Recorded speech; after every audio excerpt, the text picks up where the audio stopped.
Yes. So good morning, everyone. Say good morning. Good morning. So today we are going to start with a new chapter, chapter number 15. Chapter का नाम legal metrology act 2009। 11 साल का act है ये भी। नहीं 11 नहीं, अब तो 12 हो गया ना। 12 years ओल्ड एक्ट। पहले अपन पढ़ लेते हैं, समझ लेते हैं कि इस एक्ट में क्या चीजें कवर की जा रही हैं। ये वर्ड सुना है क्या, मेट्रोलॉजी? तुमने सुना है क्या? मेट्रोलॉजी वर्ड नहीं सुना तुम लोगों ने? नहीं, मेट्रो ट्रेन सुना है ना। ओके। तुम मेट्रोलॉजी का मतलब होता है, बोर्ड पे देखना, science of weights and measurement. Science of weights and measurement. ठीक है। अपन क्या पढ़ रहे हैं? Legal metrology. ठीक है, तो लीगल मेट्रोलॉजी का मतलब क्या निकलेगा? Law relating to law relating to weights and law relating to weights and measurements. Legal metrology का मतलब लॉ। लीगल का मतलब लॉ होता है, लॉ। और मेट्रोलॉजी का मतलब क्या? Weights and measurements. तो it is the law relating to it is the law relating to weights and measurements. ठीक है। अब समझना, in day to day course of your life काफी बार ऐसा हुआ होगा कि तुम किसी शॉप पे गए। ठीक है। तुमने कोई प्रोडक्ट परचेज किया। मान लो कि मैं गया एक शॉप पे और मैंने बोला कि उसको, भाई तुम 2 किलो आटा दे दो। ठीक है, मैं 2 किलो आटा परचेज करने के लिए जा रहा हूँ। क्या करता है, वो इक्विपमेंट से निकालता है आटा, एक थैली में डालता है, एक बैग में डालता है, और फिर उसका वेट करता है। तो जब वो वेट कर रहा होता है तब तुम चेक करते हो क्या? करते हो। Because because you are an educated consumer, you are an aware consumer. इसलिए तुम चेक करते हो, वेरीफाई करते हो कि जितनी क्वांटिटी का तुम पैसा उसको दे रहे हो, एक्चुअली में उतना क्वांटिटी तुम्हें मिल रहा है या नहीं मिल रहा है। लेकिन मान लो कि अगर उसके वेटनिंग मशीन में कुछ गड़बड़ी है, तो मान लो कि 1.5 किलो को 2 किलो बताता है उसका वेटनिंग मशीन, तो फिर तुम क्या करोगे? तुम्हारे लिए फायदा है या नुकसान है? नहीं नहीं, 2 किलो का, हाँ 1.5 किलो का 2 किलो बताता है। मतलब एक्चुअली तो वो 1.5 किलो डाल रहा है। ठीक है, लेकिन वो डिस्प्ले कितना हो रहा है? 2 किलो। मतलब फायदा है नुकसान है? हाउ विल यू वेरीफाई कि मशीन सही है गलत है? How will you verify? फिर काफ़ी जगह पे तुमने देखा होगा कि वेटनिंग इक्विपमेंट्स जो होते हैं ना, वो लोग यूज़ करते हैं, instead of using the proper equipments they use stone. है ना, टू मंडियों वगैरह में ज़्यादा होता है। आधे किलो का स्टोन, 1 किलो का स्टोन, 2 किलो का, 5 किलो का, कुछ कुछ जगह तो 10 किलो का भी देखा है मैंने। 10 किलो तोल देते हैं। एक जगह स्टोन, एक पार्ट पे स्टोन है और दूसरे पार्ट पे जो भी गुड्स आप परचेज कर रहे हो वो है। उसका कोई एश्योरेंस है क्या? उसका कोई एश्योरेंस है क्या? अब तुम समझना। अब साला तुम पे कर रहे हो कितने के लिए? 2 किलो के लिए। तुम्हें मिल कितना रहा है? 1.5 किलो। नुकसान किसका? तुम्हारा। तुम कौन? कंज्यूमर। तो तुम्हें नहीं लगता कि ऐसे एक्टिविटीज को रेगुलेट करने के लिए कोई लॉ होना चाहिए?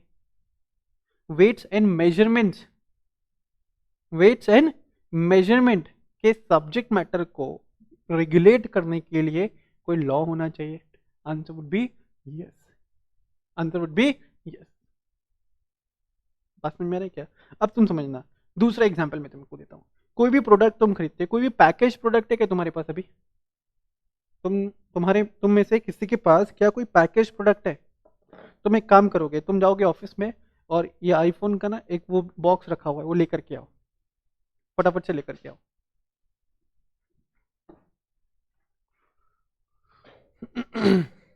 बाकी लोग वेट करेंगे 2 मिनट।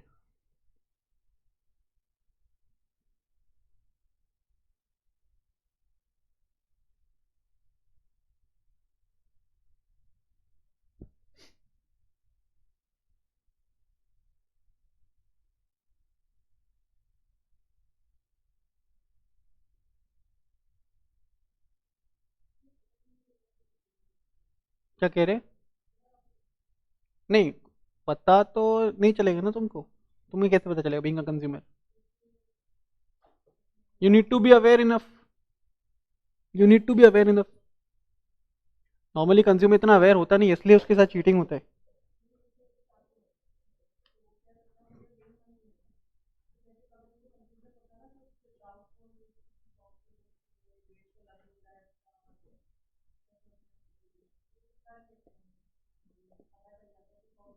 हाँ, तो वो कंज्यूमर अनअवेयर है, इसलिए ये सब चल जाता है। अब तुम समझो, मान लो कि ये मैंने एक प्रोडक्ट परचेज किया, ठीक है, एक मैंने फोन परचेज किया।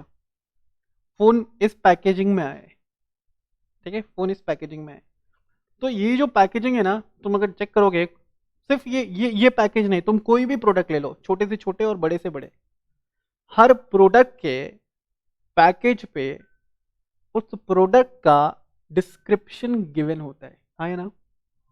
जैसे तुमको यहाँ पे इस पे गिवन है, name and address of the manufacturer, name and address of the importer, क्योंकि जब ये फोन लिया गया था तभी इंडिया में मैन्युफैक्चर नहीं होता था।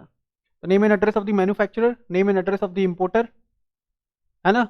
देन इसका कॉमन और generic name, number of units, इस पैकेट में कितने फोन्स हैं तो वो तुमको स्पेसिफाइड है कि एक है, एक तो फोन है, एक अडेप्टर है और एक ईयरफोन है। फिर इसका month and year of importation June 2020, maximum retail price इसका गिवन है 73,600, कैपेसिटी इसका दे रखा है 128 जीबी वेरिएंट है, ठीक है, ये सभी दिया, प्लस ईमेल एड्रेस दिया, टेलीफोन नंबर दिया। तो ये देखो, ये जितने भी इंफॉर्मेशन ये पैकेज पे दिया गया है, तुम्हें लगता है कि इन सभी चीजों को रेगुलेट करने के लिए भी कोई लॉ होता होगा? इन सभी चीजों को रेगुलेट करने के लिए भी कोई लॉ हुआ करता होगा, या कोई लॉ लॉ होता होगा? Answer is yes. कौन सा लॉ? लीगल मेट्रोलॉजी एक्ट, ठीक है। कभी तुमने देखा सिगरेट का पैकेट वगैरह कभी खरीदे हो? सिगरेट खरीदा तो होगा, खरीदा भी है ना? हाँ, खुद के लिए नहीं तो किसी और के लिए, किसी और के लिए नहीं तो किसी और के लिए। हाँ, तो वो प्रोडक्ट पे एक इमेज लगा रहता है और लिखा रहता है कॉशन, स्मोकिंग कॉजेज कैंसर। क्या वो डिक्लेरेशन देना मैंडेटरी है? कहाँ लिखा होगा? तो कोई ना कोई एक्ट में लिखा होगा सर। तो बेटा कौन से एक्ट में लिखा होगा? Legal metrology act. तो सर अभी तक के डिस्कशन में हमको ये बात पता चला कि एक्ट बेसिकली दो एस्पेक्ट कवर करेगा। ये एक्ट बेसिकली क्या करेगा? दो एस्पेक्ट्स को कवर करेगा। पहला, law relating to weights and measurement. अब तुम समझना,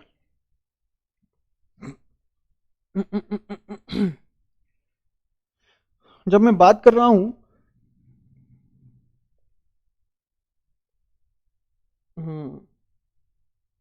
जब मैं बात कर रहा हूं, एक सेकंड, क्या हो गया?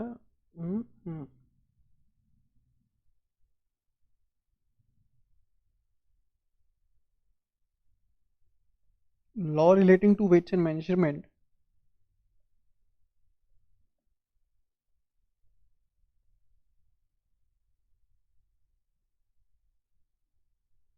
तो यहाँ पे ना मैं दो एस्पेक्ट्स को कवर करूंगा। जब मैं बात कर रहा हूँ law relating to weights and management, तो यहाँ पे मैं दो एस्पेक्ट्स को कवर करूंगा। पहला, law relating to using the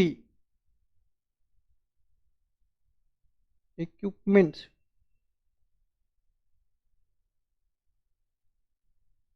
of weights and measurement.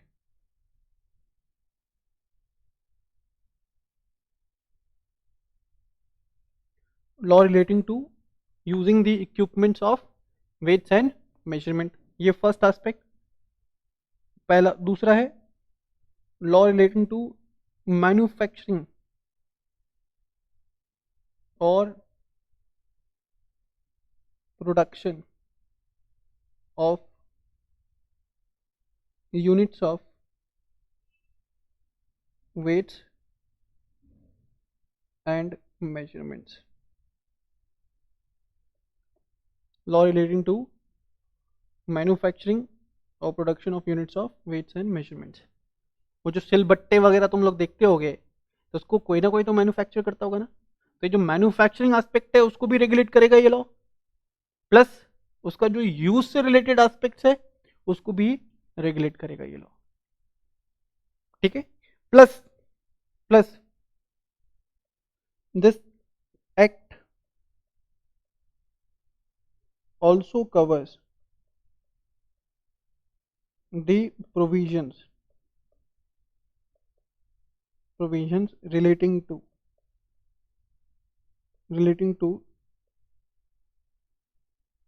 declarations to be made.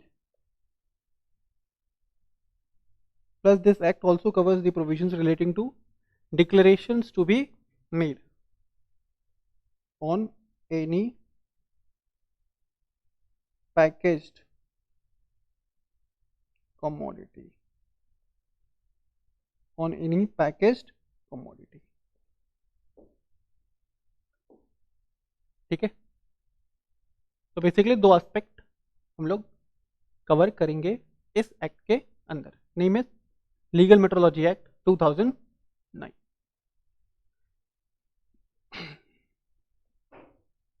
देखिए, come to the introduction paragraph. Measurement of various things is such an indispensable or inseparable part of our daily lives that we even possibly don't even notice them. Being a consumer, we buy various goods for self consumption like milk, vegetables, cereals, and other items in our day to day life. We have to ensure that whatever we are buying, the quantity being bought should be as per the Legal Metrology Act 2009. सिर्फ quantity की बात हो रही है, weights and measurements. यहाँ पे मैं quality की बात नहीं कर रहा हूँ। अगर मुझे क्वालिटी की बात करना है ना तो उसके लिए है कंज्यूमर प्रोटेक्शन एक्ट। तुम समझ रहे हो? तो तुम इसके लिए भी बोल सकते हो it is one of the consumer welfare act. Legal metrology act को अपन कंसिडर कर सकते हैं as one of the consumer welfare act. Apart from this act दो और कंज्यूमर वेलफेयर एक्ट है।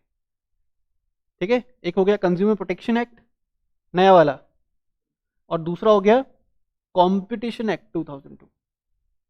कंपटीशन एक्ट में भी तो यही पढ़ के आए हो कि कंपटीशन की वजह से अल्टीमेटली बेनिफिट किसको पहुंचने वाला है? To the consumers. ठीक है, तो apart from the competition act, consumer protection act, legal metrology act can also be considered as one of the consumer welfare act. It can also be considered as one of the consumer welfare act. Simple है। देखिए, legal metrology is very vital for scientific, technological and industrial progress of any country. The establishment of national standards of weights and measurements and their proper enforcement aims at ensuring the accuracy of measurement and measuring instrument. Thus, legal metrology strengthens the national economy and it is a potential instrument. This act is a potential instrument for consumer protection. This act is a potential instrument for the consumer protection. Simple है। आओ अब मैं चाहूंगा कि आप ना इन दो चीजों को पढ़ो आप। The act broadly focuses on two areas. ये दोनों एरियाज मैंने ऑलरेडी आपके साथ डिस्कस किया है। एक बार आप इसको पढ़ो, देखो पढ़ के अच्छा लग रहा है क्या? एक बार इसको पढ़िए, देखिए पढ़ के अच्छा लग रहा है।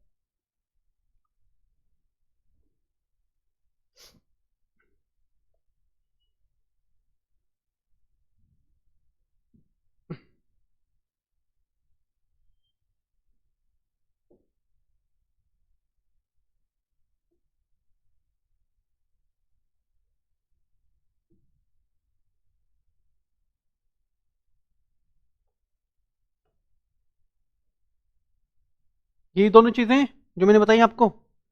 हाँ जी सर। ओके, नेक्स्ट है objective of the act. This act ensure uniform enforcement of standards. मुझे एक बात बताओ, दूध जो तुम खरीद के लाते हो केजीज में लाते हो, लीटर्स में लाते हो? दूध केजी में लाते हो? तो जो बोलते हैं ना वो गलत बोलते हैं बेटा। ठीक है, 1 लीटर दूध होता है, 1 केजी दूध नहीं होता है। मैंने अगर तेरा वेट पूछा तो तेरा वेट कितना है? 57 लीटर्स बोल सकता है क्या? नहीं, क्यों? क्योंकि केजी में काउंट होता है। कहाँ लिखा है? तुम्हें लगता है कि कोई यूनिफॉर्मिटी होना चाहिए इन सेटिंग दी स्टैंडर्ड्स? लगता है कि कोई यूनिफॉर्मिटी होना चाहिए? अगर लिक्विड सब्सटेंस है तो लीटर्स में, सॉलिड सब्सटेंस है तो केजीज में, लेंथ है तो मीटर्स में, समझ रहे हो? टेम्परेचर है तो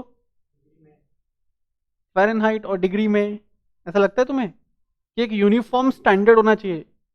नहीं तो लोग क्या करेंगे मालूम है, खुद का स्टैंडर्ड बना लेंगे। राहुल बोलेगा कि मैं 1 लीटर दूध पी के आता हूँ, अविनाश सर बोलेंगे कि मैं 1 केजी दूध पी करके आता हूँ। बात समझ में नहीं क्या? थर्ड स्टूडेंट बोलेगा कि मैं 1 मीटर दूध पी के आता हूँ। फोर्थ स्टूडेंट बोलेगा कि मैं 1 एम्पियर दूध पी के आता हूँ। फिफ्थ स्टूडेंट बोलेगा कि मैं दूध पीता ही नहीं हूँ, इररिलेवेंट है। बात समझ में आ रहा है क्या? तो एक यूनिफॉर्म स्टैंडर्ड सेट करना पड़ेगा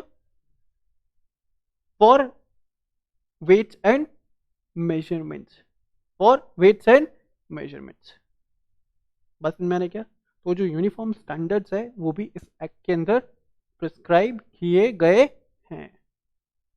इज इट क्लियर? जैसे देखो अभी लिखा है, अगर लेंथ है तो मीटर में, मास है तो केजी में, टाइम है तो सेकंड में, electric current ampere, thermodynamic temperature kelvin, luminous intensity candela, amount of substance mole.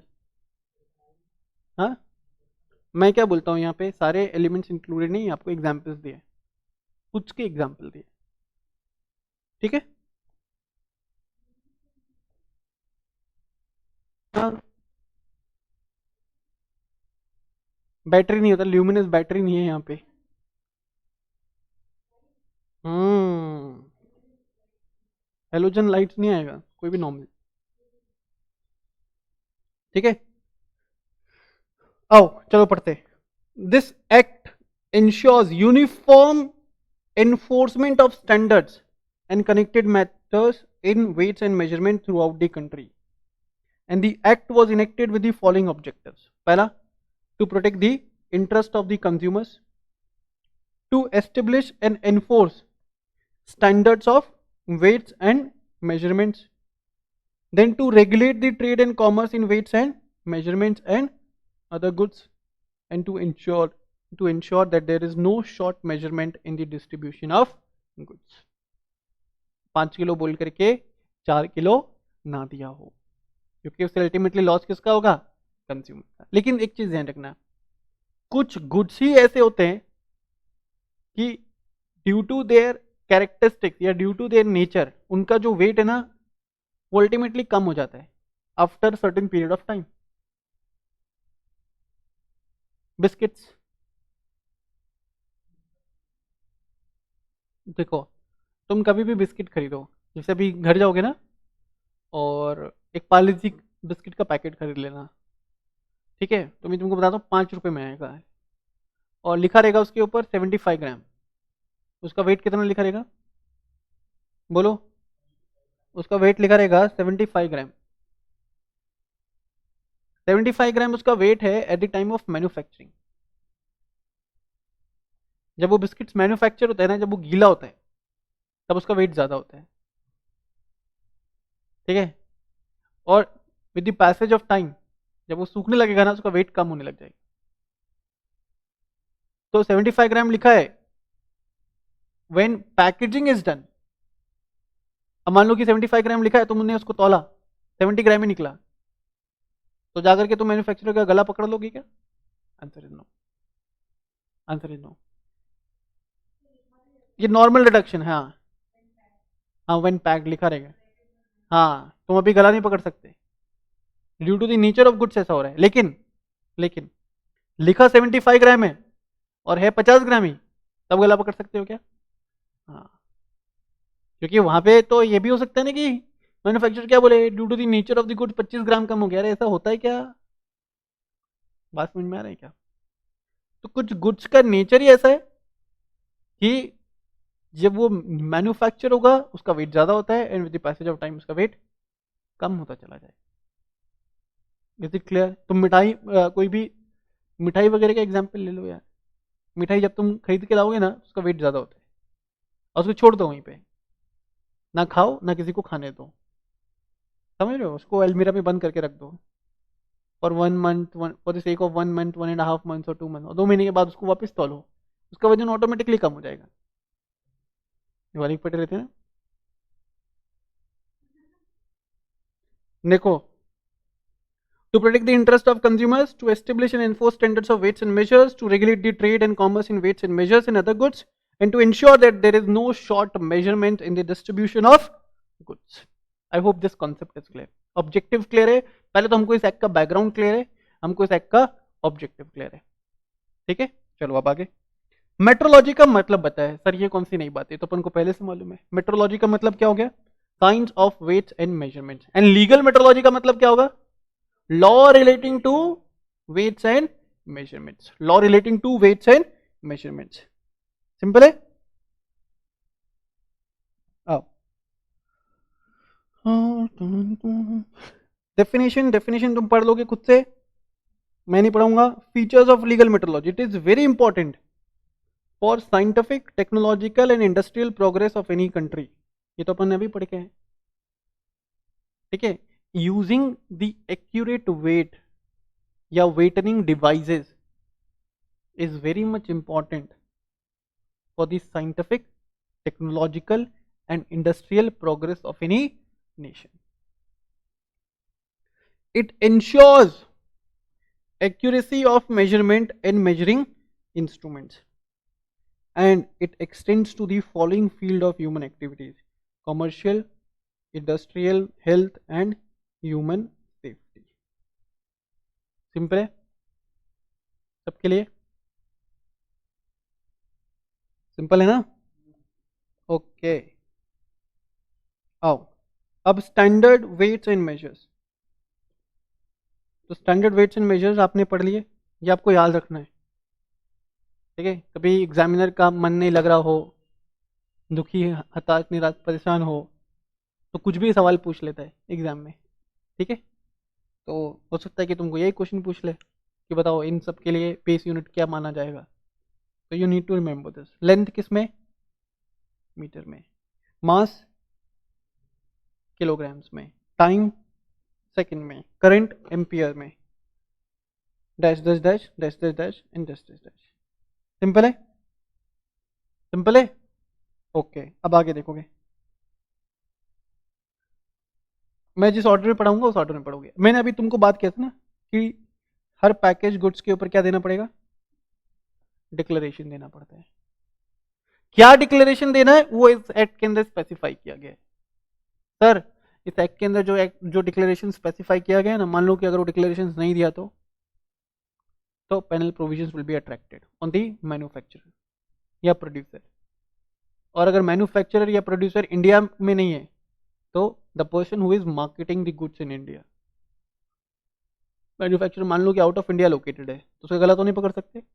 India में जो प्रोडक्ट को बेच रहा है ना, मार्केट कर रहा है ना, उसको पकड़ सकते हैं। Is it clear? देखो, सबसे पहले तो समझो प्री पैक्ड कमोडिटी का मतलब।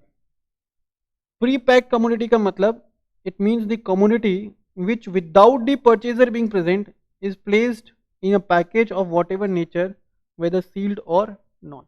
मतलब बिना कंज्यूमर के प्रेजेंस में वो गुड्स को क्या किया गया होगा? गुड्स को क्या किया गया होगा? पैकिंग किया गया होगा। तुम बिस्किट का पैकेट खरीदते हो तो क्या उसके पैकेजिंग के टाइम पे तुम वो कंपनी के फैक्ट्री में प्रेजेंट थे क्या? नहीं थे ना। तो जो बिस्किट का पैकेट है वो क्या है? Pre packed commodity. ठीक है, तुम दुकान पे आकर के बोलते हो बिस्किट दे दो, तो दुकान वाला ऐसा करता है क्या? 4 बिस्किट थमा देता है, ला 1 रुपया, ऐसा होता है क्या? नहीं, तो तुमको एक प्री पैक्ड कमोडिटी देता है। अब ये जो पैकेजेस है ना, ये पैकेजेस भी 2 टाइप का हो सकता है। पैकेजेस दो टाइप का हो सकता है, एक होता है होलसेल पैकेज और एक होता है रिटेल पैकेज। बोलो, wholesale package and retail package. Retail package जो अल्टीमेटली कंज्यूमर्स खरीदता है।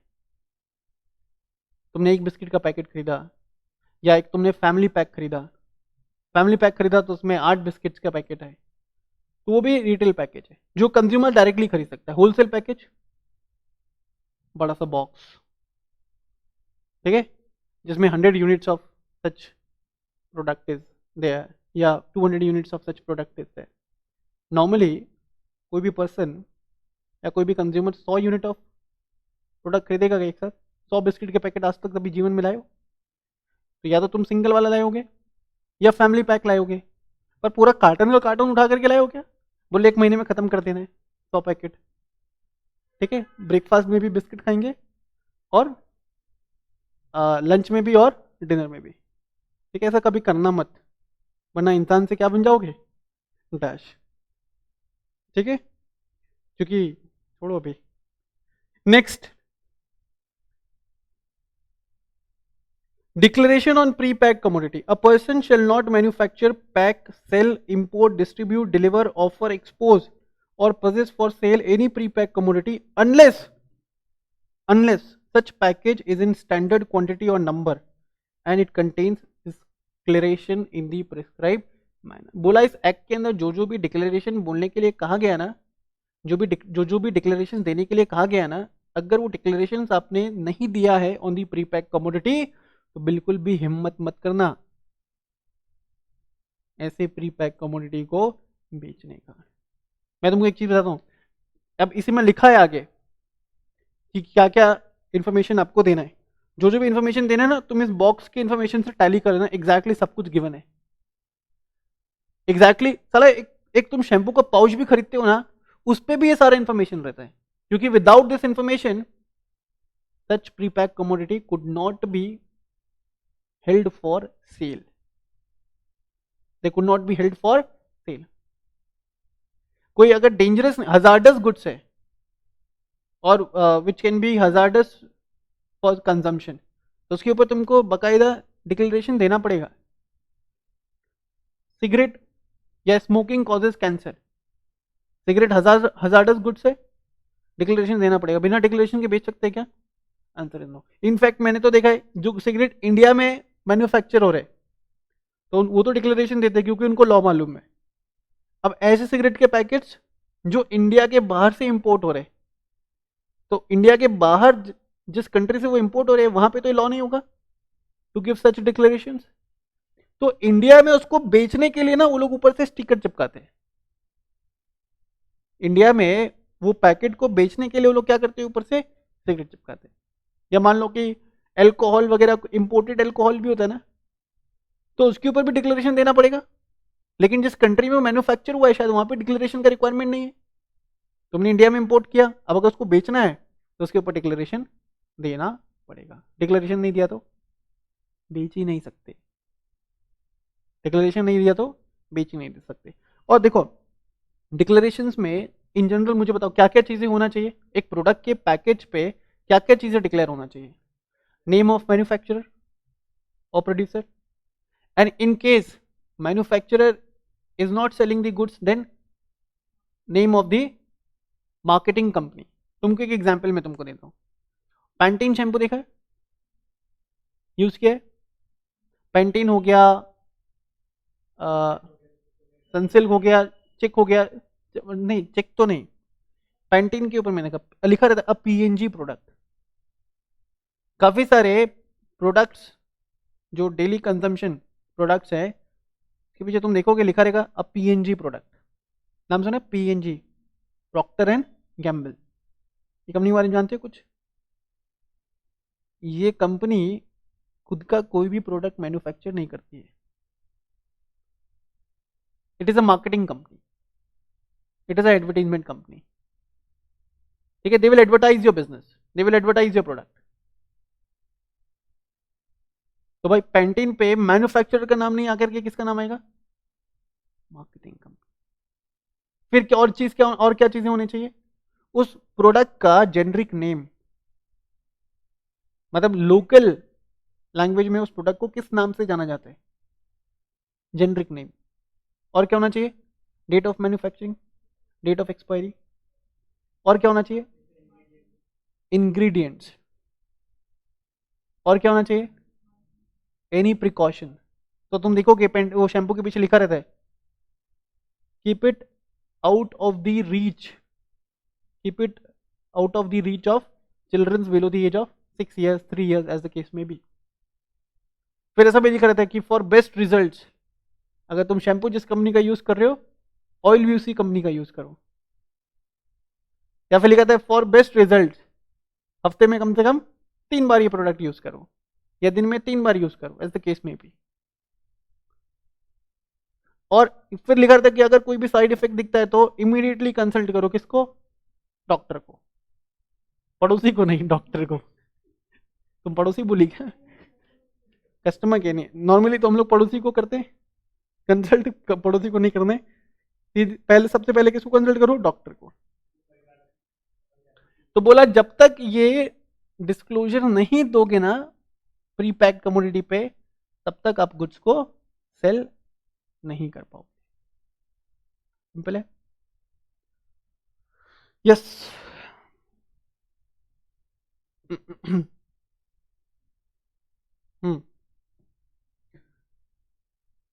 In simple word, a person should deal in pre-packed commodity only if it is in standard quantity and it contains the prescribed declaration. आगे लिख देता हूं मैं as prescribed.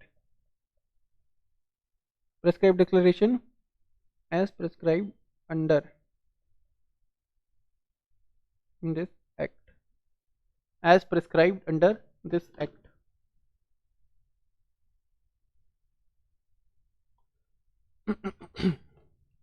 Then advertisement of pre-packed commodity. बोला if an advertisement mention the retail sale price of a pre-packed commodity,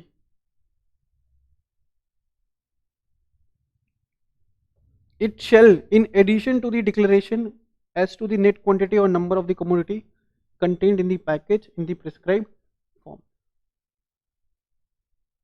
बात समझ में आ रहा है क्या? If an advertisement mention the retail sale price of a pre-packed commodity, it shall in addition shall also contain a declaration about the net quantity. देखो जैसे समझना, मान लो कि तुमने एक फैमिली पैक लिया और एक सिंगल बिस्किट लिया, बिस्किट का पैकेट लिया, ये तुम्हें मान लो दोनों बिस्किट के पैकेट है। तो भाई अगर तुम देखोगे ना, कहाँ चला गया हो,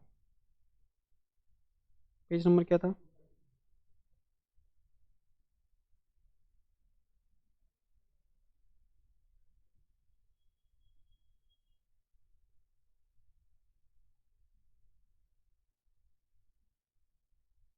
चैप्टर नंबर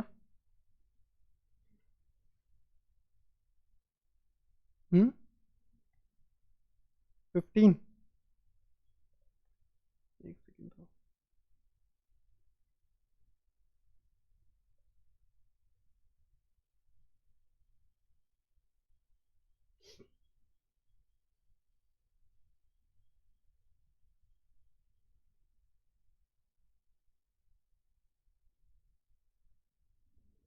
हम्म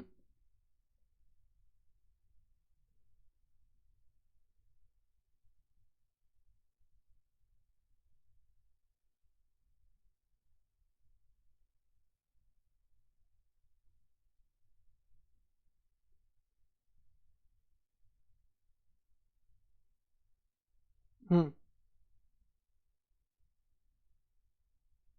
मैं तुमको एग्जाम्पल दे रहा था, सिंगल पैकेट और ये फैमिली पैक। सिंगल पैकेट का वेट लिखा है 75 ग्राम,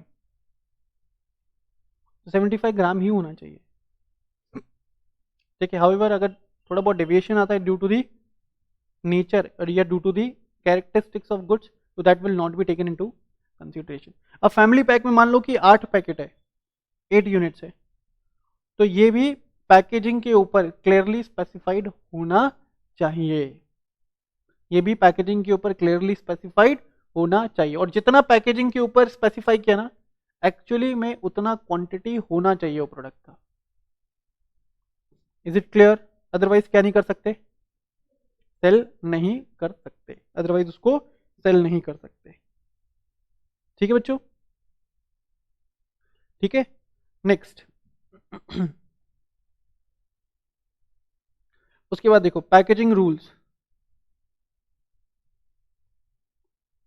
क्लासिफिकेशन ऑफ पैकेजेस। तो मेनली पैकेजेस या package goods can be classified as retail packages, wholesale packages and industrial packages. समझ रहे हो? बेसिकली पैकेज गुड्स या package commodities can be classified as retail package commodity, wholesale and industrial. तो भाई retail किसके लिए होगा? For the ultimate consumer. Wholesale किसके लिए होगा? Dealer, dealer. एंड इंडस्ट्रियल किसके लिए होगा? Industrial as the name suggest, for one company, from one company to the another company. ऐसा कुछ होगा? ऐसा ही तो होगा, from one company to the another company. हाँ, रिटेल अल्टीमेट कंज्यूमर। एक बार रिटेल पढ़ते हैं।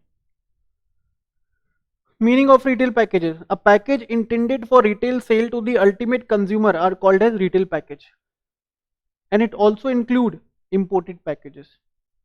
Ultimate consumer should not include industrial or institutional consumers. Ultimate consumer हम जैसे लोग, ठीक है। अल्टीमेट कंज्यूमर में किसको इंक्लूड नहीं कर रहे हम? इंडस्ट्रियल और इंस्टीट्यूशनल कंज्यूमर्स के लिए, क्योंकि इनके लिए तो क्या है? इनके लिए तो क्या है? इंडस्ट्रियल पैकेज, है ना? बात समझ में आ रहा है क्या? इनके लिए क्या है? इंडस्ट्रियल पैकेजेस या industrial packaging.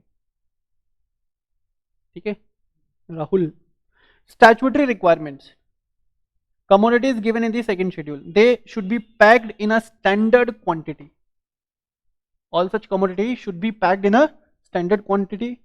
If a commodity specified in the second schedule is packed in a size other than the standard size, then a declaration that not a standard size under the legal metrology rules 2011 shall be made prominently on the level of such package. बोला कोई भी जो package goods आप बेच रहे हो ना, कोई भी जो रिटेल पैकेज गुड्स आप बेच रहे हो, that should be in standard quantity या स्टैंडर्ड पैकेजिंग साइज।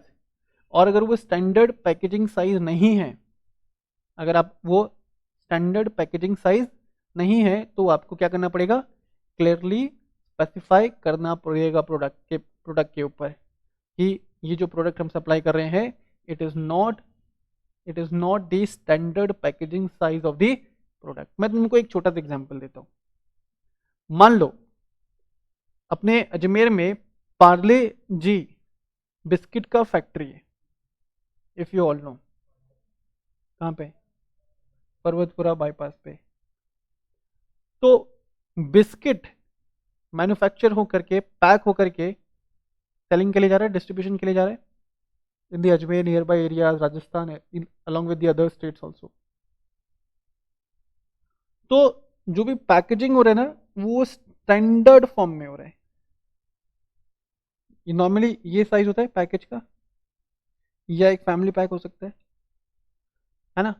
अब मान लो कि मैं एक बहुत बड़ा ना हॉस्टल रन करता हूँ, स्टूडेंट्स के रहने के लिए मैं एक हॉस्टल रन करता हूँ, और मुझे एक महीने में 2 लाख यूनिट्स का रिक्वायरमेंट रहता है।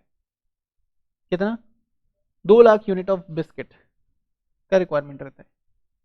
तो अगर मैं ये सिंगल पैकेजेस खरीदने गया, तो कितने सारे पैकेजेस मुझे खरीदने पड़ेंगे?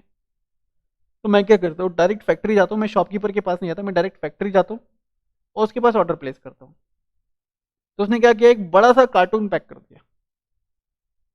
क्या मैं होलसेलर हूं? क्या मैं डीलर हूं? क्या मैं इंडस्ट्री हूं? नो, मैं कौन हूं? Ultimate consumer. मैं कौन हूं? Ultimate consumer. तो मेरे को जो उसने बड़े से पैकेजिंग में करके दिया, बड़े से पैकेज में पैकेजिंग करके दिया, क्या वो स्टैंडर्ड फॉर्म ऑफ पैकेजिंग है? नो। नॉर्मली ऐसे बिकता है क्या? नहीं। इक्का दुक्का ऐसे क्लाइंट आते हैं तो ऐसा करते हैं वो लोग। तो उसके ऊपर डिक्लेरेशन देना पड़ेगा, वो बॉक्स के ऊपर डिक्लेरेशन देना पड़ेगा, क्या? Not a standard package. Simple है।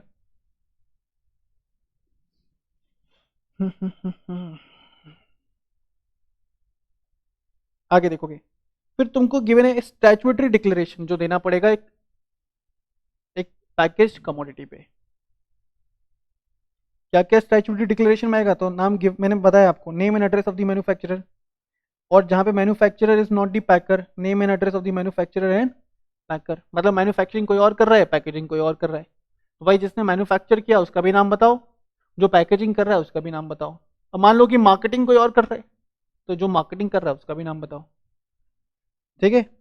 देन कॉमन और generic name of the commodity, generally किसी पर्टिकुलर एरिया में उस गुड्स को किस नाम से जाना जाता है। Net quantity in terms of weights और नंबर्स, ये भी मैंने आपको पहले बता दिया था। Then month and year of manufacturing और इंपोर्टेशन, डेट ऑफ मैन्युफैक्चरिंग या date of importation if the goods are not being manufactured in India. Unit sale price, और प्लस और भी चीजें इसमें इंक्लूड होंगी। क्या, अगर कोई क्वेश्चन है ना, अगर कोई क्वेश्चन है, कोई खतरा है, हजार्डस नेचर का गुड्स है, तो उसके रिलेशन में भी आपको स्टैट्यूटरी डिक्लेरेशन देना पड़ेगा कि उस गुड्स को यूज करके क्या क्या क्या क्या खतरा है, किसको, कंज्यूमर को। बस मेरा शैम्पू पे साफ लिखा रहता है कि आंखों के पास लेकर के नहीं जाए, नहीं तो कोई आदमी अगर मान लो कि बाल के साथ अगर आंखों को भी शैम्पू से धो दे तो हो सकता है। इंडिया में वैसे ही बहुत पढ़े लिखे लोग हैं। ठीक है। हाँ, एडिबल नॉन एडिबल भी लिखा रहता है, वेज नॉन वेज भी लिखा रहता है। बात समझ में आ रहा है क्या? ठीक है। तो आज का सेशन यहीं तक। मजा आया पढ़ के? बाकी अपन पढ़ेंगे कल। ठीक है। तो कल पढ़ने के लिए मैं तुम्हारे को पैकेजिंग ला के दिखाऊंगा, रिटेल और होलसेल, और फिर अपन इसको ठीक से डिफ्रेंशिएट करेंगे। ठीक है, बहुत छोटा सा चैप्टर है, कल खत्म हो जाएगा। ठीक है। चलो, तो इसी के साथ अपन मिलते हैं अपन नेक्स्ट क्लास में। Till then bye bye, take care of yourself.